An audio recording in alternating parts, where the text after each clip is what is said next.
Hi hello ಎಲ್ಲರಿಗೂ ನಮಸ್ಕಾರ. Welcome to our DM blog Kannada. ನಾವಿವತ್ತು ಹಾಸನ ಹತ್ರ ಇರುವಂತಹ ಕುಂದೂರು ಮೆಳೆಯಮ್ಮ ದೇವಸ್ಥಾನಕ್ಕೆ ಬಂದಿದ್ದೀವಿ. ಯಾರೆಲ್ಲ ಇನ್ನೂ ನಮ್ಮ ಚಾನೆಲ್ನ ಸಬ್ಸ್ಕ್ರೈಬ್ ಆಗಿಲ್ಲ ಸಬ್ಸ್ಕ್ರೈಬ್ ಮಾಡ್ಕೊಳ್ಳಿ, ಲೈಕ್ ಮಾಡಿ, ಸಪೋರ್ಟ್ ಮಾಡಿ. ದೇವರ ಹರಕೆ ಎಂಬುದು ಭಕ್ತರು ದೇವರ ಮುಂದೆ ಮಾಡುವ ಒಂದು ರೀತಿಯ ಪ್ರತಿಜ್ಞೆ, ಸಂಕಲ್ಪ ಅಂತಲೇ ಹೇಳ್ಬೋದು. ಇದು ಒಂದು ಭಕ್ತಿಪೂರ್ವಕ ನಿಯಮಿತ ಆಚರಣೆ. ಭಕ್ತನು ತನ್ನ ಇಷ್ಟಾರ್ಥ ಪೂರ್ತಿಯಾಗಲಿ ಎಂಬ ಉದ್ದೇಶದಿಂದ ದೇವರಿಗೆ ಕೊಡುವ ವಾಗ್ದಾನವಾಗಿದೆ ಅಂತಲೇ ಹೇಳ್ಬೋದು. ಭಕ್ತನ ಮತ್ತು ದೇವರ ನಡುವಿನ ನಂಬಿಕೆಯ ಬಲವಾದ ಬಾಂಧವ್ಯವೇ ಹರಕೆಯ ಮಹತ್ವವಾಗಿದೆ. ಹರಕೆಯು ದೈಹಿಕವಷ್ಟೇ ಅಲ್ಲದೆ ಮಾನಸಿಕ ಶುದ್ಧತೆಯ ಪ್ರತೀಕವಾಗಿದೆ. ನಂಬಿಕೆ ಮತ್ತು ಶ್ರದ್ಧೆ. ಹರಕೆ ದೇವರ ಮೇಲೆ ಇರುವ ನಂಬಿಕೆಯ ಸೂಚನೆ.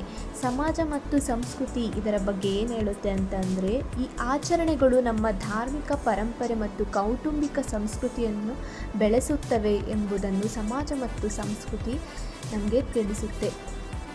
ಇವತ್ತು ನಾವೆಲ್ಲ ನಮ್ಮ ಫ್ಯಾಮಿಲಿ ಜೊತೆ ಒಳ್ಳೆಯ ದಿನ ಕಳೆಯೋಣ ಅನ್ನೋ ಉದ್ದೇಶದಿಂದ ದೇವಸ್ಥಾನಕ್ಕೆ ಬಂದಿದ್ದೀವಿ.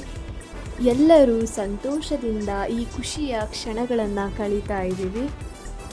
ಮನಸ್ಸಿಗೆ ಶಾಂತಿ ಬೇಕಾದರೆ ಸ್ನೇಹಿತರೊಂದಿಗೆ ಹಬ್ಬ, ಆದರೆ ಹೃದಯಕ್ಕೆ ಶಕ್ತಿ ಬೇಕಾದರೆ ಕುಟುಂಬದೊಂದಿಗೆ ಹಬ್ಬ.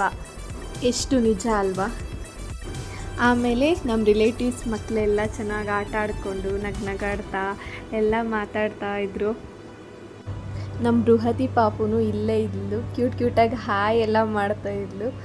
ಆಮೇಲೆ ಎಲ್ಲರೂ ಅಲ್ಲೇ ಪಕ್ಕದಲ್ಲೇ ಗೇಮ್ ಇತ್ತು, ಗೇಮ್ ಆಡ್ತಾಯಿದ್ರು. ಅವ್ರು ಗೇಮ್ ಆಡೋದು ನೋಡೋದೇ ಒಂಥರ ಖುಷಿ. ಮಕ್ಕಳು ಆಟ ಆಡ್ತಿರೋದು ನೋಡ್ತಿದ್ರೆ ಎಷ್ಟೇ ನೋವಿದ್ರೂ ಸಹ, ಎಷ್ಟೇ ಮನಸ್ಸಿಗೆ ಬೇಜಾರಾಗಿದ್ರೂ ಸಹ ಆ ಒಂದು ಕ್ಷಣ ನಾವು ಆ ನೋವನ್ನು ಮರೆತು ಬಿಡ್ತೀವಿ.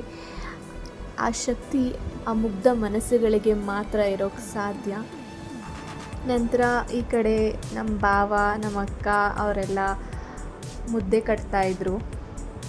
ನನ್ನ ಹಸ್ಬೆಂಡ್ ಕೂಡ ಅಲ್ಲೇ ಇದ್ದರು, ಎಲ್ಲ ನೋಡ್ಕೋತಾ ಇದ್ದರು.